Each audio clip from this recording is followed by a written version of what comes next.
तो मैं अब बता रहा हूँ आपको कि फेलोपियन ट्यूब का स्ट्रक्चर कैसा होता है, इनके कौन कौन से पार्ट्स होते हैं, है ना। तो देखिए structure of fallopian tube.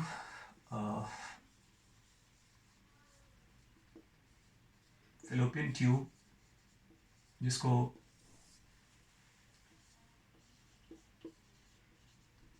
Uterine tube या इसको ओविडक्ट भी कहते हैं, ठीक है। तो फेलोपियन ट्यूब को ही यूट्राइन ट्यूब भी कहते हैं, इसी को ओविडक्ट कहा जाता है, जो रफली 12 या 13 सेंटीमीटर एक मस्कुलर ट्यूबुलर सिलेटेड स्ट्रक्चर है ये, है ना। जैसे अगर आप देखें, सपोज करो ये ओवरी का स्ट्रक्चर ऐसे बनाया हमने, ये मान लिया जाए ओवरी है, तो इसके ऊपर एक इस तरह का स्ट्रक्चर है, देखो ऐसे।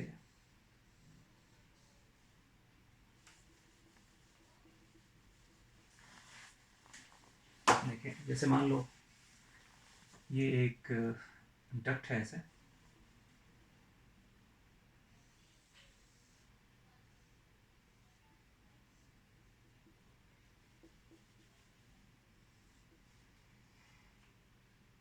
एक एक लंबा सा ऐसा, देखो एक फिंगर लाइक प्रोसेस है इसमें, जो लेटरली अटैच करता है ओवरी के वॉल को।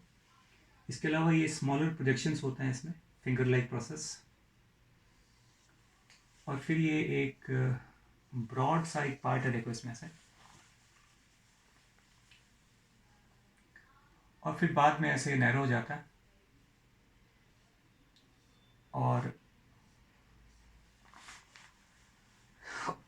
और ये नैरो होने के बाद ये चला गया कहाँ, यूट्रस के अंदर। तो अगर मान लिया जाए ये यूट्राइन पार्ट है ऐसे, तो ये पूरा स्ट्रक्चर फेलोपियन ट्यूब का है, जिसमें ये जो इसका इनिशियल पार्ट यहाँ देख पा, जो ओवरी के नज़दीक है, इस स्ट्रक्चर को कहते हैं इनफंडिबुलम कहा जाता है इसको। क्या कहते हैं इसको, इनफंडिबुलम। जो इसका एक ब्रॉड सा लॉन्गेस्ट और वाइडेस्ट पार्ट इसका होता है। देखिए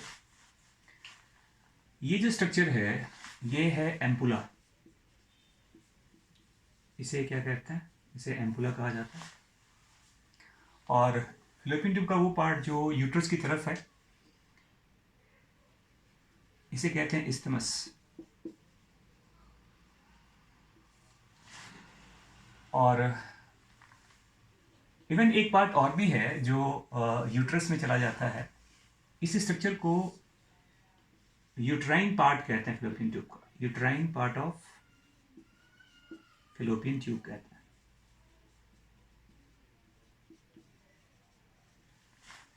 ठीक है। अब देखो यहाँ पर इनफंडिबुलम के मार्जिन पे ये जो फिंगर जैसा प्रोसेस देख पा रहे हैं आप, इसको फिम्बरी कहते हैं। और एक फिम्बरी लैटरली, देखो थोड़ा ये बड़े साइज का होता है, जो लेटरल साइड से ये अटैच करता है किसको, ओवरी को। ये जो स्ट्रक्चर आप देख पा रहे हैं, जो लार्ज साइज का फिम्बरी है, ये सिंगल फिम्बरी होता है जो ओवरी को कनेक्ट करता है, अटैच करता है। बाकी सारे फिम्बरी ऐसे अटैच नहीं होते, वो अलग होता है। देखिए इसमें इसे बेसिकली ओवेरियन ओवेरियन फिम्बरी कहते हैं, ठीक है। तो ये है पार्ट ऑफ फेलोपियन ट्यूब। अब मैं बता रहा हूँ आपको, अगर आप देखें इसमें कि इसका हिस्टोलॉजी कैसा होता है, फेलोपियन ट्यूब में कौन कौन से इसका सेलुलर पार्ट क्या क्या है, इसमें कौन कौन से लेयर्स होते हैं। तो if you talk about the histology, if you talk about the histology of fallopian tube. तो बेसिकली इसमें देखा जाए तो इसमें एक तो ये सबसे अंदर, सबसे इनर साइड में ऐसे ये म्यूकस लाइनिंग है, देखो ऐसे ये,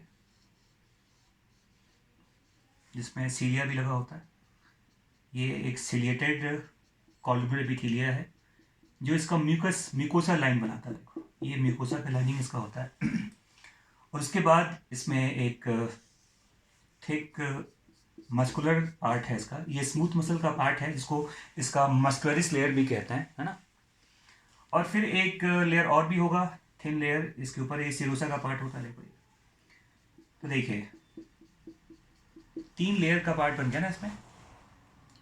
जो इसमें ये वाला पार्ट है, ये क्या कहते हैं इसको, इसको सिरोसा लेयर कहते हैं। मिडिल लेयर को मस्कुलरिस लेयर कहा जाता है। और जो इसका लोअर पार्ट, ये इसका म्यूकोसल लेयर है जो ल्यूमेन की तरफ फेस करता है। और यहाँ पे सीलिया होता है। ये सिलिएटेड कॉलमर एपिथेलिया है। इसके मस्कुलरिस लेयर में बेसिकली लॉन्गिट्यूडिनल मसल्स भी मिलते हैं, सर्कुलर मसल्स भी होता है। ये स्मूथ मसल का ये पार्ट है ना। और इसमें एक रेगुलर टाइम इंटरवल्स पे इसमें एक पेरिस्टाल्टिक कॉन्ट्रैक्शन भी होता रहता है। पेरिस्टाल्टिक कॉन्ट्रैक्शन भी होता रहता है इसमें।